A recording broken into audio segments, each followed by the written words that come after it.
पाडळी गावातील आईचं छत्र हरपलेल्या संपत बबन रेवगडे यांचा मुलगा शहाजी याने घेतलीये उंच भरारी।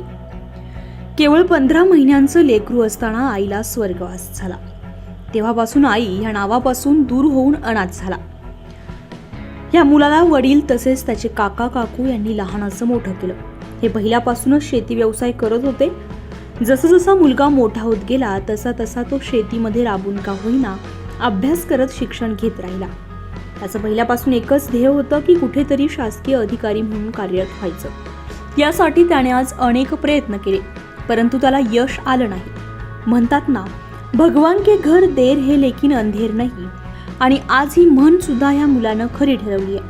म्हणजे तो एक पाठोपाठ अनेक प्रयत्न करत राहिला। जशी आई लहानपणीच त्याला सोडून देवाघरी निघून गेली आणि तो अनाथ झाला, तेव्हापासून वनवासात पडलेलं हे लेकरू जिल्हा परिषद शाळा पाडळीमधून शिक्षण घेऊन पुढे पाताळेश्वर माध्यमिक विद्यालयामध्ये त्याने शिक्षण घेतलं। पुढे सिन्नर येथे शिक्षण घेऊन तो जिकडे तिकडे पोलीस भरतीमध्ये जायचे कायम प्रयत्न करत राहिला आणि आज शेवटी त्याचा भरकटलेला वनवास संपला तेव्हा त्याच्या मेहनतीला आज यश आलंय।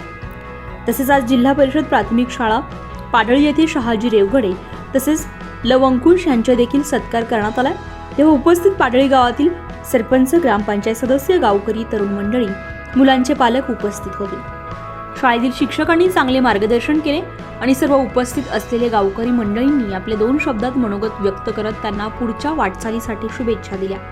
तसेच वडील संपत रेवगडे, काका संजय रेवगडे असतील, यांनी कितीतरी वेळा त्याला हाणमार केली असेल, पण त्यांचा देखील उद्देश हाच होता की कुठेतरी शासकीय अधिकारी असतील, त्यांच्यामध्ये असलेली कोणतीही कामं असेल तिथे हा कामाला लागला पाहिजे।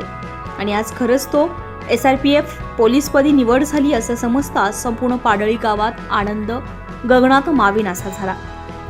त्याबद्दल हिरामन आगिवले यांनी सर्व शिक्षकांचे आभार मानले। तसंच वडील संपत बबन रेवगडे यांची काही जमीन डोंगरदऱ्यात असल्यामुळे त्यांच्या आजोबा पणजोबा तसेच त्यांच्या वाडवडिलांपासून आपल्या वस्तीजवळून त्यांची आजही वहिवाट चालू आहे। म्हणून माझ्या समाजातील प्रत्येक व्यक्तीचा खूप जवळीक संबंध आहे आणि शहाजी हा गोट्या म्हणून तो सर्वांचा लाडका आहे, असं मत त्यांनी व्यक्त केलं। न्यूज 24 लाईव्ह महाराष्ट्र न्यूजसाठी प्रवीण पवार, सिन्नर।